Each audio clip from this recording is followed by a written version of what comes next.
See the weight you carry, it's written in your eyes, the kind of ache that takes up every corner of your mind. You're sitting in the silence, drowning in the doubt. I've been sitting there before, I know there's a way out. The world feels like it's caving in. Those dark thoughts, don't let them win.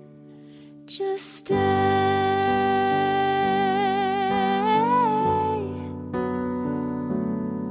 Just stay.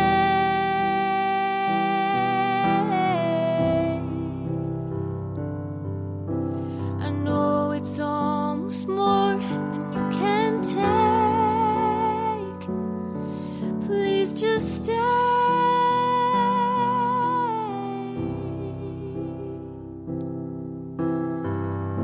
I swear the light will find you someday, and you'll be glad you stayed.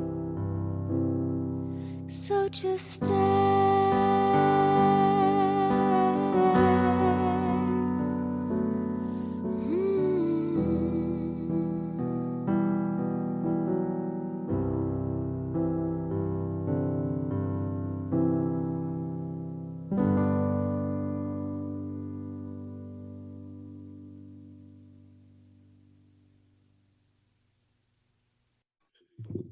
Take 2. We are very excited about this week's episode. I've been anticipating it for the last couple weeks. I found these guys on Instagram. I saw a reel of theirs pop up on my For You page, and I took note of it. I think it was the video of them saying goodbye to their brother at the airport. And then they continued to pop up over the next few weeks on my For You page. And on a whim, I reached out, and Kenzie and I have never reached out to people we don't know to be on our podcast. And I just had a feeling, and it terrified me. And I said a little prayer and reached out, and they responded almost immediately with the kindest, most comforting message I could have gotten. So this is Jake and Joe Sharp, and I'm going to have them introduce themselves a little bit. Hello, guys. Well, thank you. We're super excited to be here. We were waiting on it. We went on a trip to California, and then we're like, oh, huge podcast. Yeah. And when you reached out to us, we went to your page and kind of saw the things that you guys were doing and then your own story, and we were super touched. And we're like, yeah, we got to do this. We got to share Sam's story and help other people feel some hope and feel that there's light ahead for them. And we hope that we could give some people that today. Yeah, we're super excited. Thank you, guys. This is going to be perfect. Yeah, I'm huge into signs. I'm always looking for signs for my son Elijah. And we call them glimmers when we see little bits of hope. And it's almost like this feeling inside that you know it's coming from them. And when you guys sent me your email, Elijah's jersey number and his favorite number is 13. Pretty cool. I love it. And their email has a 13 in it. And it was just a little sign for me. So I've asked for a lot of validation from Elijah that I'm doing the right thing, because this has been quite the journey for us. Awesome. Our mom, it's funny you say that. There's a lot of glimmers, you call them, and little bits and pieces of hope. Our mom calls them, is it like Tendy Mercs or something? It's like weird, some freaking weird name. It's like saying it's like Tender Mercies, but just she shortened it. Yeah. Tendy Mercs or something like that. We'll have to ask you later. I But love it's it. like it's like what you're talking about. It's just the little things that she sees Sam in her life. Mhm. And she's had a lot of them, especially a lot fresher when his passing was super fresh. There was a ton of them, but she's had a lot of 10D marks in her life. So that's love that. cool. I love that. I'm going to start using that. So I guess you're talking about your brother Sam, and our listeners don't really know your story and your why and why you built this platform that you guys have built. Would you mind sharing that with us? Of course. Let's do it. Jake, you can share a little bit, and I'll share a little bit. Okay, we'll kind of go back and forth with each other. Yeah. But yeah, it's funny you guys you guys were scared to reach out because to us we feel like we're some dumb twins that are still trying to figure this out or Try to help people. we're a little bit, yeah, we like to joke, so it's funny for you guys to like have to build that courage, but we're super touched and want to share this story. So yeah, I feel like all growing up, Joe and I didn't know like what our future held. Like we were going back and forth with what we felt like what could be a career, and we never thought we were going to be in fitness, honestly, or in the mental health space. We just wanted to like do something that actually made us happy and made us money, I feel like. Sam Sharp is our little brother, and he was 16 when he died by suicide. That's about a little over 5 years ago. Yeah. March 13th, 2020 is his anniversary for his passing. And Sam was an amazing kid, someone that loved deeply. He was we were called the Sharp Trio a lot of times, and we did everything together. Laughed together, made everyone laugh. It was really like the best childhood growing up, just us three and who we were as brothers and the love that we shared and just the fun times that we had. But Sam, he was and you'll hear my mom talk about it, and people that knew Sam will talk about him in such a special way because of the impact that he left with individuals. And yes, he's imperfect like we all are, but there's such a, like, even when me and Jake talk about Sam through our platform or through different things, there's such a different spirit about Sam and who he was as a person and how he cared for individuals. I think it's hard for me to it's really hard for me to compare him to other people because of the love that we had for Sam, especially after losing him. But for all you Christians out there, he loved like Christ would teach us how to love. And that's what made him very special. Back to what Joe was talking about, Sam drives just everything about our lives and our purpose. Losing him when we were 19 wasn't ever something we planned on.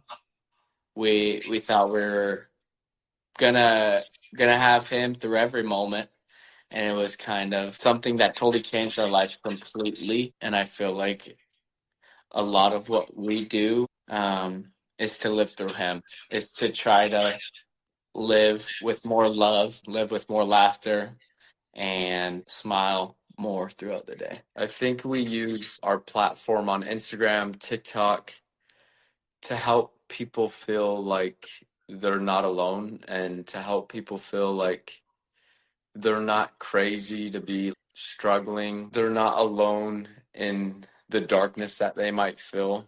I think there's so much isolation in this world, and I think there's so much shame. And you'll hear me and Jake talk about shame so much because through like mental health but shame in every aspect. We work with people with overeating, and shame is a huge driver of that. Shame from society or religion or whatever it is. We want to help people recognize the destroyer that shame is. And so you'll see that a lot, but it's just more connection.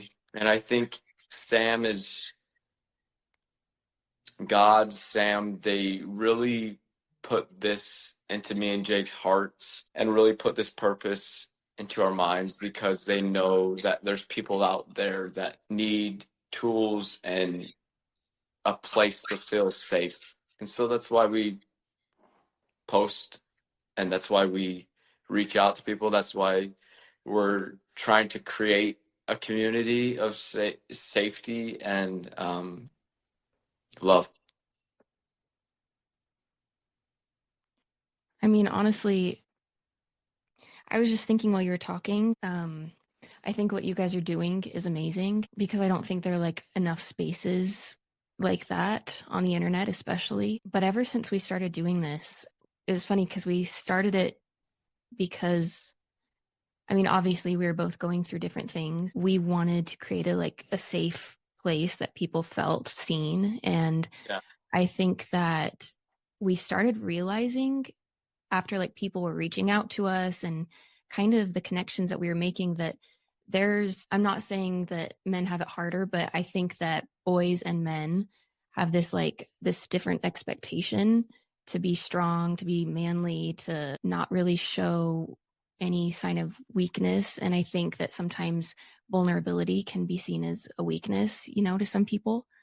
And so I just think it's really important what you guys are doing, especially so that other young men can see that they're not alone. Because like us, I mean, we're two grown women that we're both moms. I mean, I think that sometimes men would have a harder time relating to us, right? Mm-hmm. And so I just think what you guys are doing is so important. That demographic needs it so badly.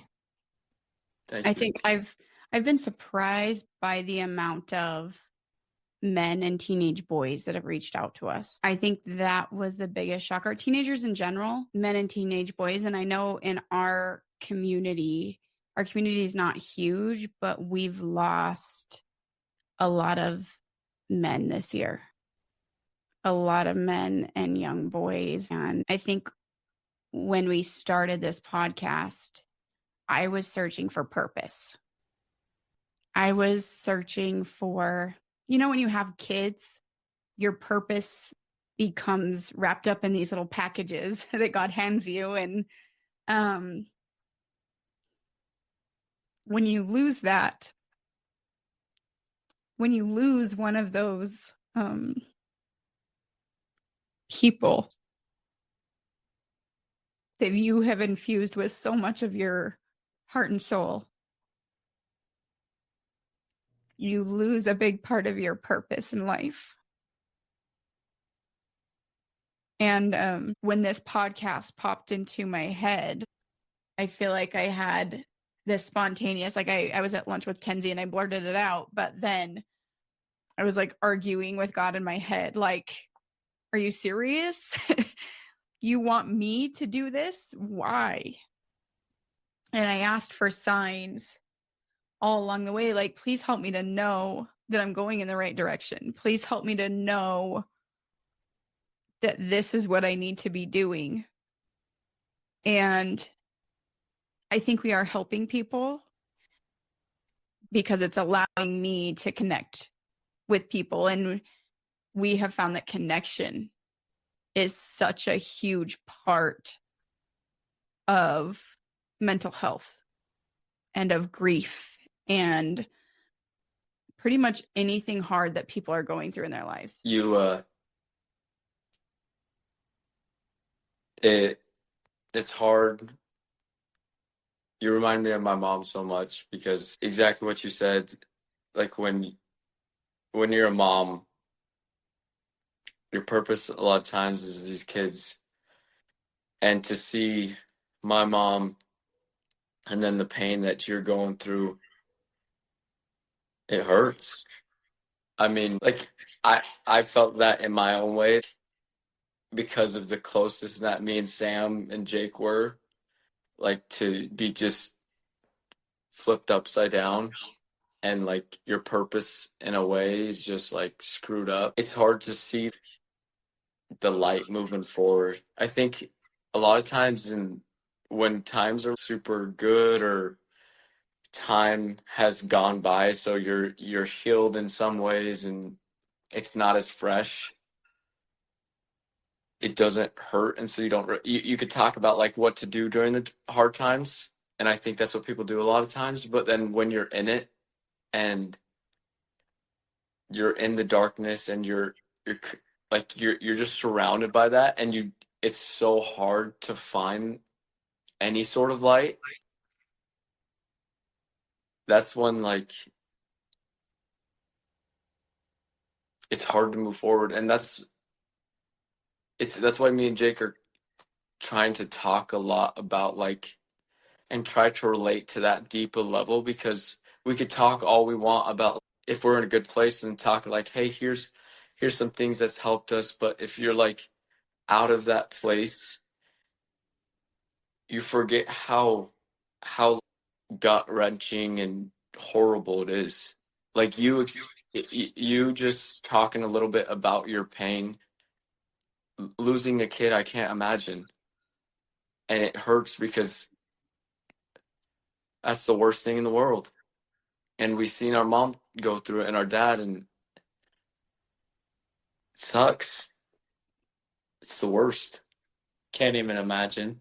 And just sorry, because we lost a best friend. We lost a brother, and such a big light in our lives, such a big, I think, relates to purpose in our lives, but can't imagine losing a kid and trying to find purpose again, find the next steps forward. Because it really is, like Joe said, you go back and kind of feel those emotions at the beginning of the grief process. It hurts. It's dark. It's not filled with a lot of hope. So thanks for being real and vulnerable with us, because we believe the same. We've found that connection heals so much. Like if you can talk to others that have gone through some of the same things or just struggling, being there for one another. That's like, I know it's so simple, but most people just don't do it because it's uncomfortable.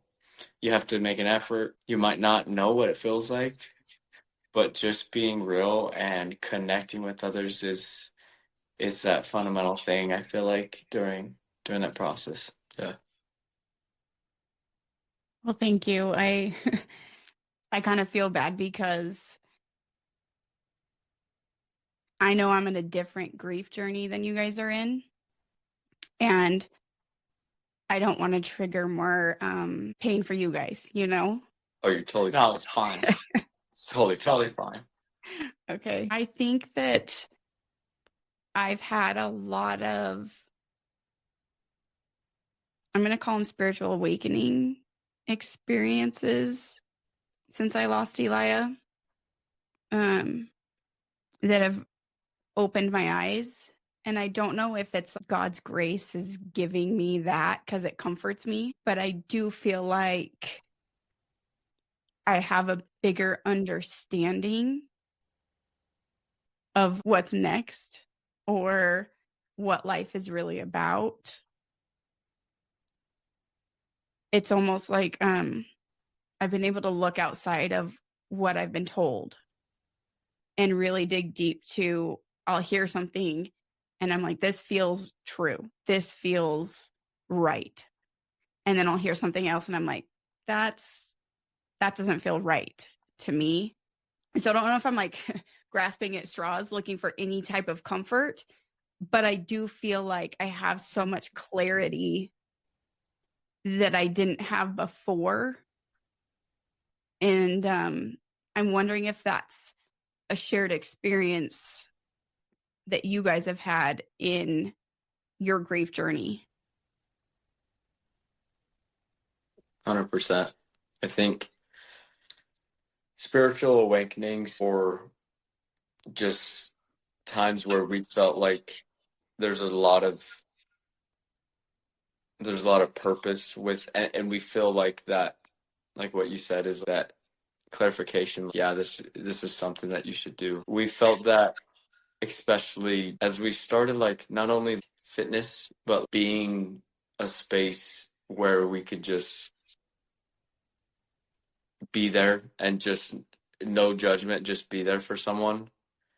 And we felt so much peace and clarity with people coming to us and being able to be that space and to feel like the light of Sam's life, the light of just being able to hold that space for connection. We felt that, like, hey, this is something that you need to do.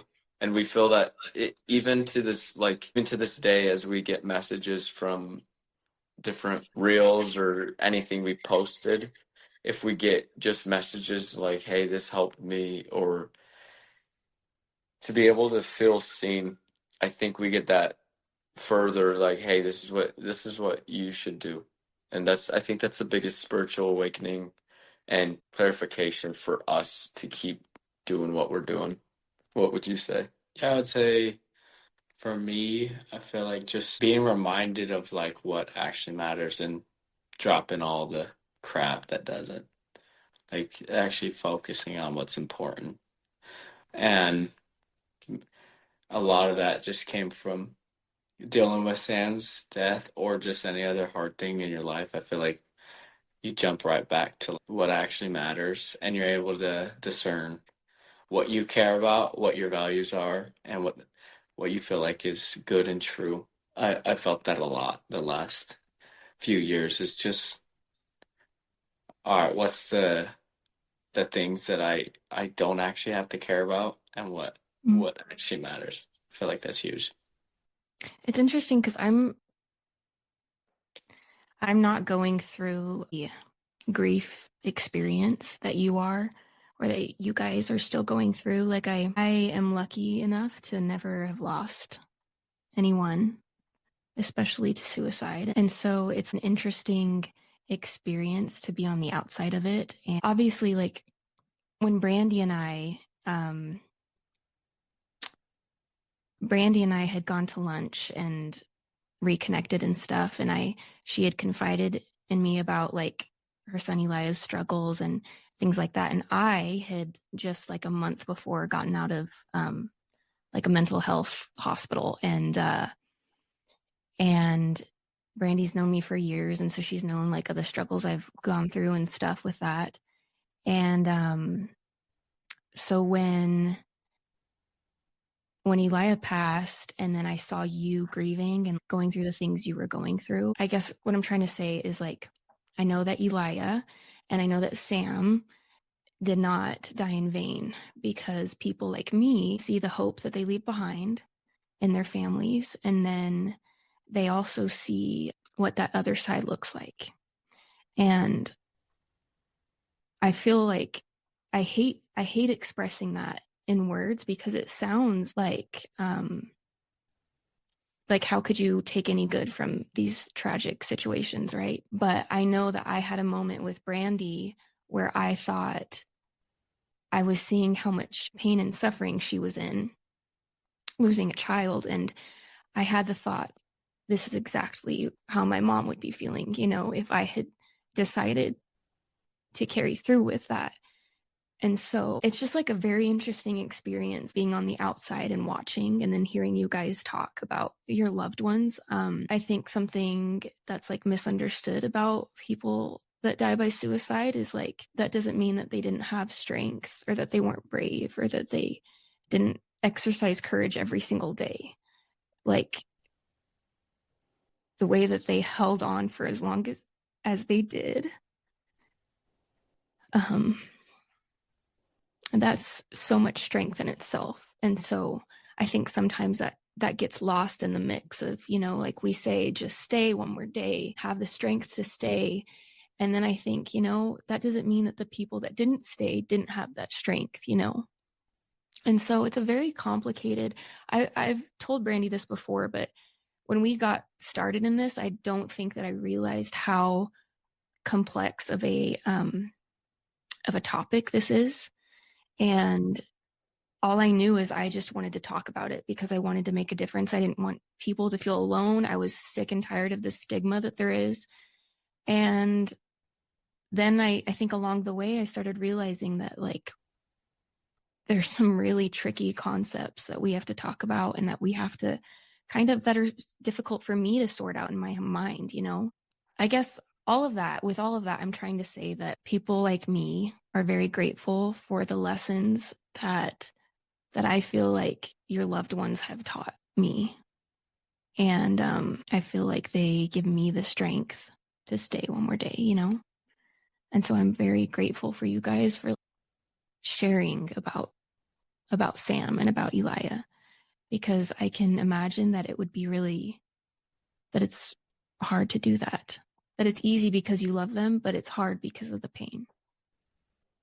Thank you. That was very well said. Thank you. You're welcome. Thank you. Yeah, thank you. That was amazing. That was I was feeling like throughout what you just said, that's like, oh my gosh, that's why we say what we say. That's why we're gonna keep on talking about it, even though it's like Jake said at the start of this, we're two dumb twins that Sam is probably laughing up there. Like, what are these guys talking about? Why are they posting? They're corny. Yeah, they're corny. They're weird.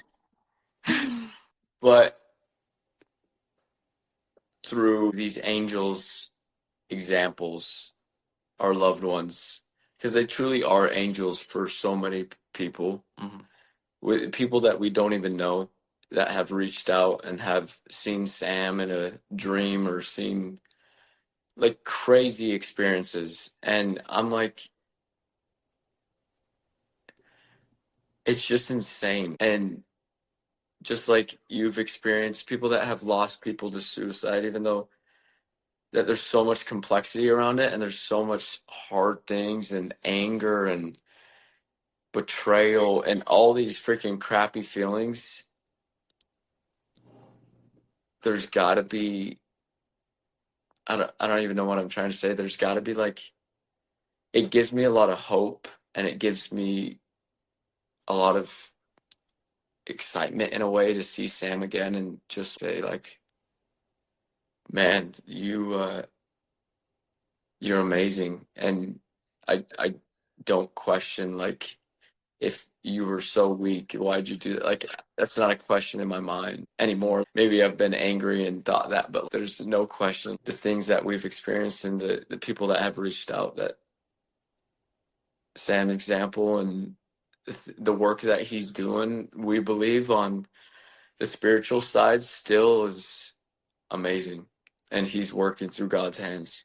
Yeah, I thought it was super real and honest that you bring that up, and thank you for that. Like Joe was saying, I think even if there's like hard moments to like talk about people we've lost, I think it's a part of your podcast is just stay.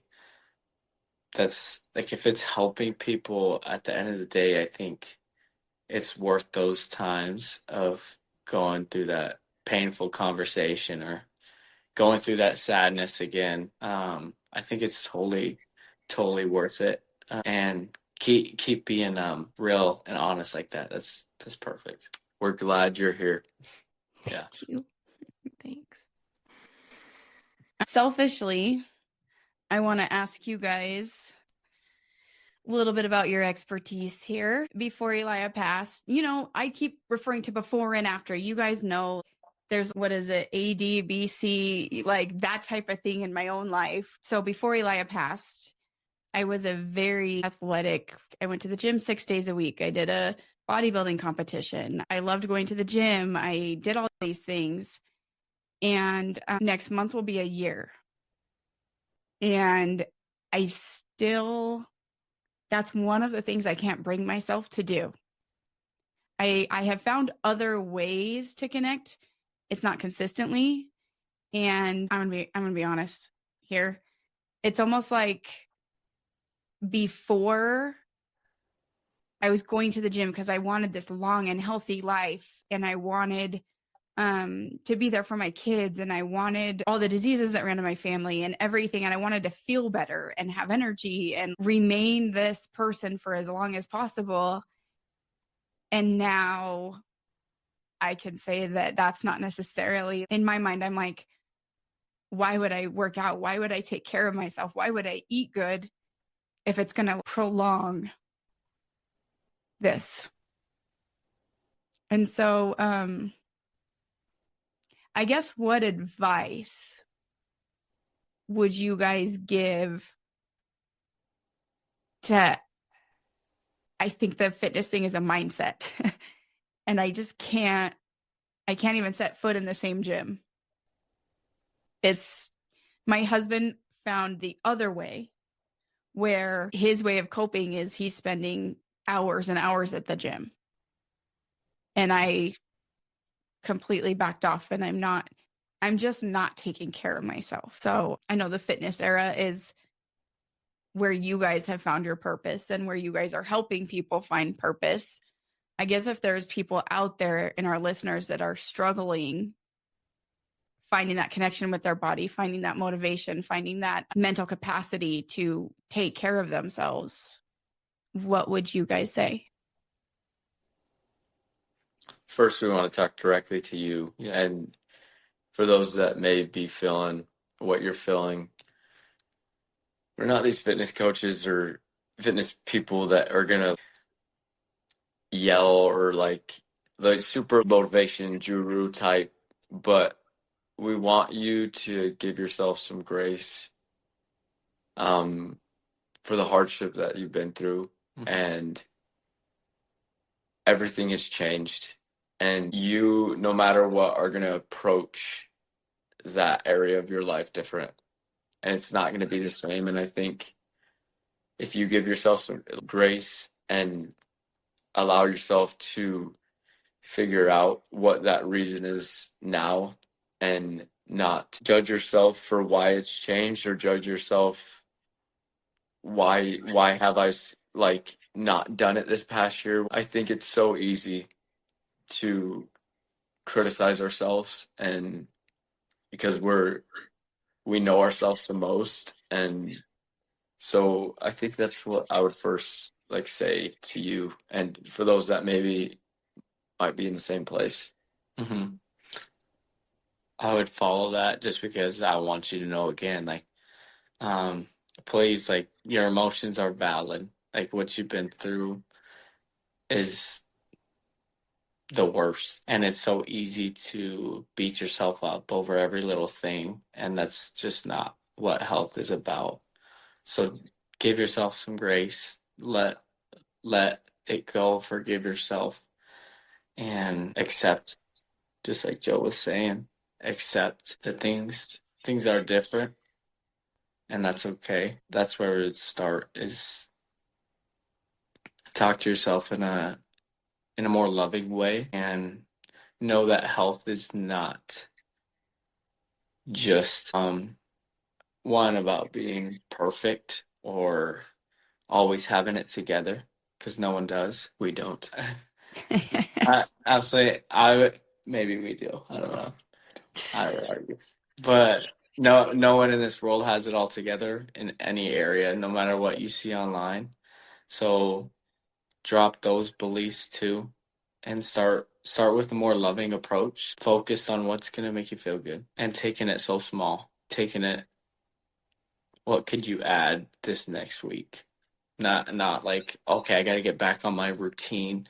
Got to jumpstart this so I make really fast progress. No, we're talking just do it slow. Start adding to your life that builds a lifestyle that you love. That's what I think. Something tactical that came to my mind for those out there and for you is really establish a baseline and really be honest with where you're at right now, with your mindset around your health and your lifestyle, with where you truly want to go and who you want to be. I think when we really know that, it makes it easier to take those small steps, because just so you guys could all know a little bit of me and Jake's story, after losing Sam, we went through probably 6 months to a year of binge eating every night. And Probably longer than that. yeah, it could have been longer than that. And just horrible relationship with food, punishing ourselves. And you get in this cycle of shame, and you get in this cycle of not knowing how to approach fitness and health, and like, why am I doing this? The reasons why I'm doing this, and it's so confusing. Mm-hmm. Especially when you add grief into that, it screws you up. And so we like to incorporate all these different factors because we've been through a lot of that, and we've had to learn what actually is working for us in the long run. Like, what is our reason? What is our motivation? So that's where maybe you could start. Maybe some of that's helpful for you guys. Hopefully, Yeah. Yeah. No, I really like that. Same. I mean, I know that I'm not in the same place that you are, but I can really relate to what you're talking about.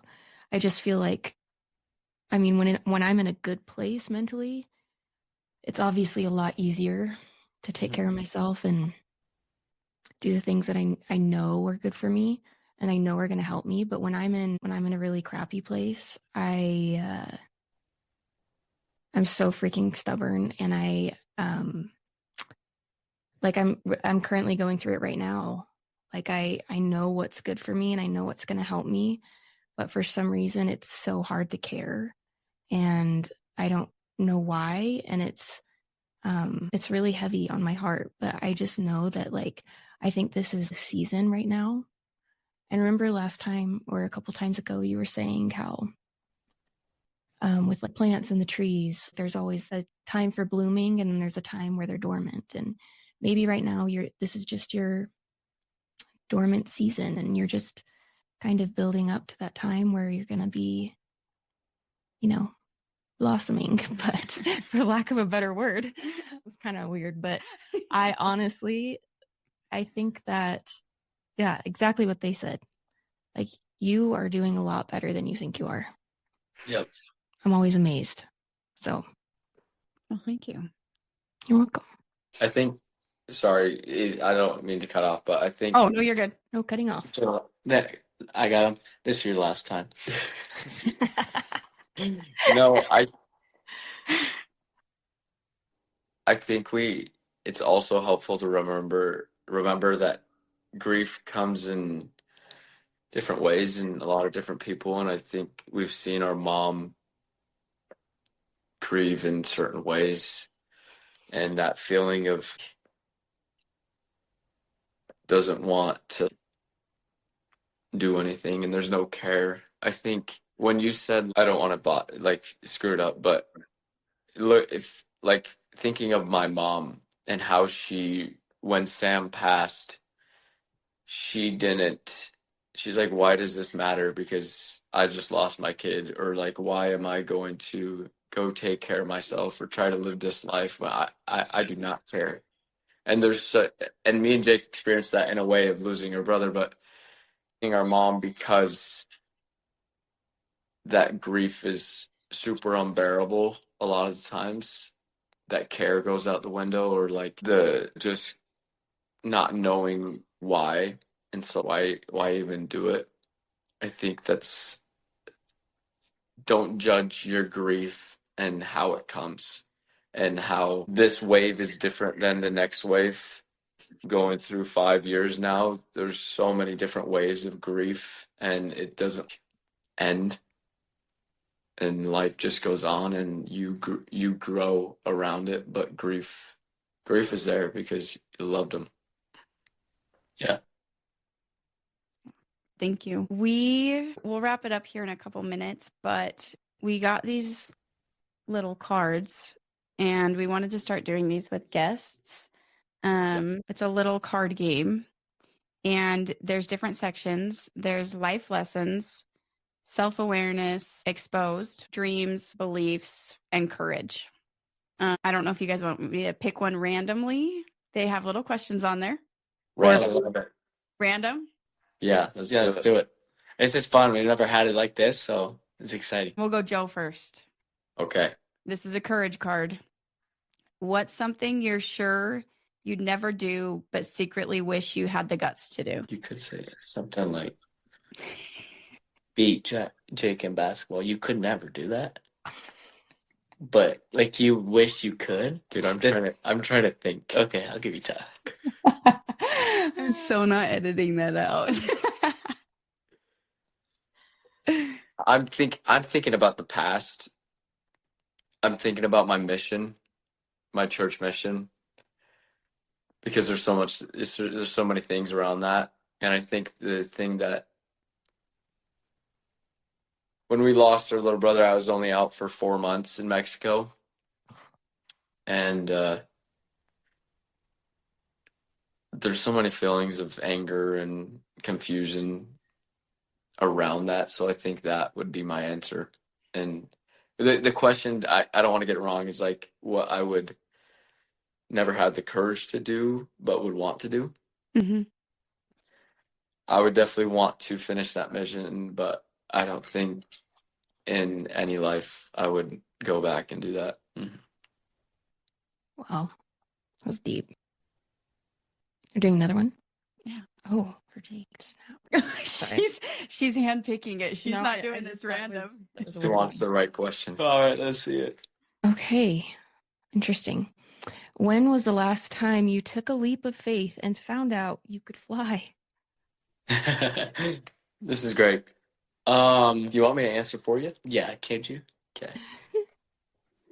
I would say go back to what we're doing with our purpose and our business. I think recently we took a leap of faith and we're putting on an in-person fundraiser. So we're super excited about that, and we feel like it's going to be great for mental health and suicide prevention. So I would say that's a leap of faith we took because we haven't done a fundraiser like that or tried to get a group of people to work on their mental and physical health. So yeah, that would be it.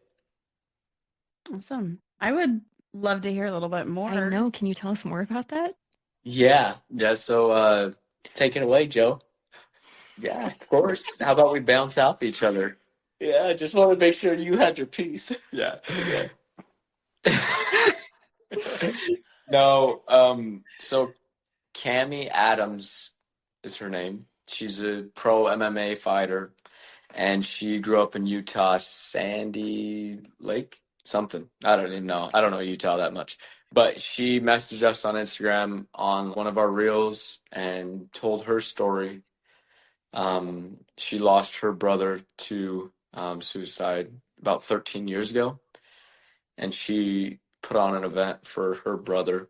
And she messaged us. She's like, "Hey, would love to talk more if you're interested about doing an in-person event for your community. If 50 people plus, however many we could get there." And she does mitt work, like boxing, MMA type stuff. And then she has a Resilient Foundation. She has a foundation. And we got on a Zoom call. She was just here this last weekend in AZ, and we planned out this event, but we're going to be doing mitt work just like she does. And then we have a local therapist that a lot of people in AZ know, Travis Webb. He's going to be speaking about suicide prevention, shame, connection. And then me and Jake are going to be doing our own thing as well. But it's going to be amazing. There's going to be we're going to talk about Sam. We're going to have fun. We're going to connect. It's going to be dope. It's the first in-person thing that me and Jake are helping run.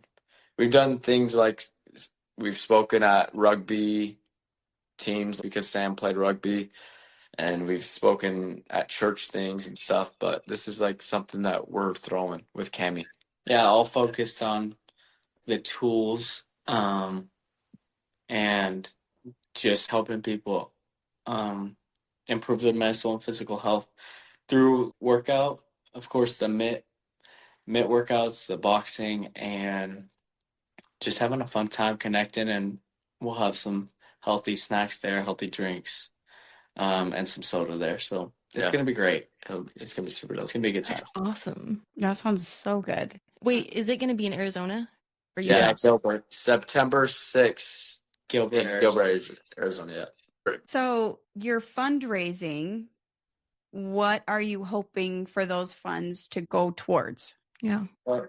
It's going to be for the Resilient Foundation and its positive coping skills for mental health. That's going to be the focus. And of course, that goes along with physical health, but I think it's positive coping skills and learning connecting tools that actually better their lives, where they can reach out.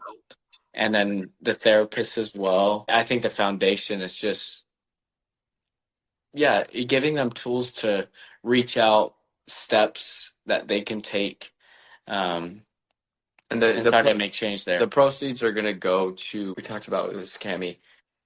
Most of the proceeds are going to go to paying for people that want to do therapy but can't afford it, and things like that. And to get money to the people that can't maybe afford these treatments or different things to help them get the help they need. So it's gonna be great. That That's sounds so awesome. Yeah, that sounds amazing. We can't wait to. We hope you post lots of things on it.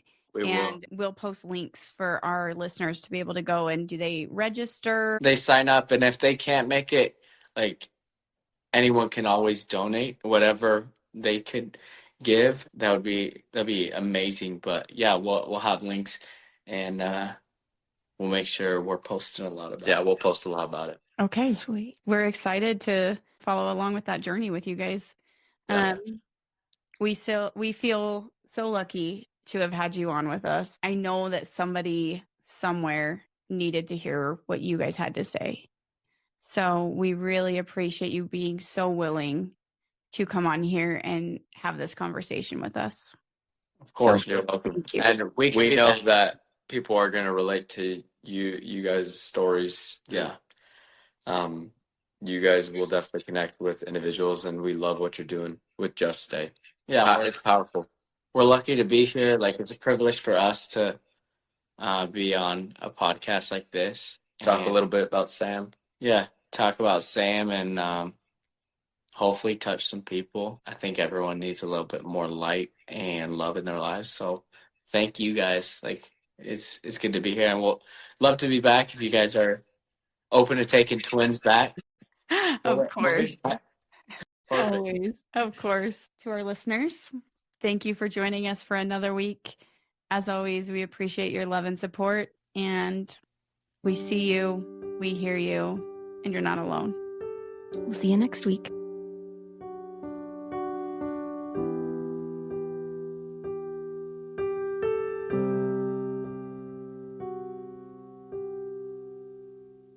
See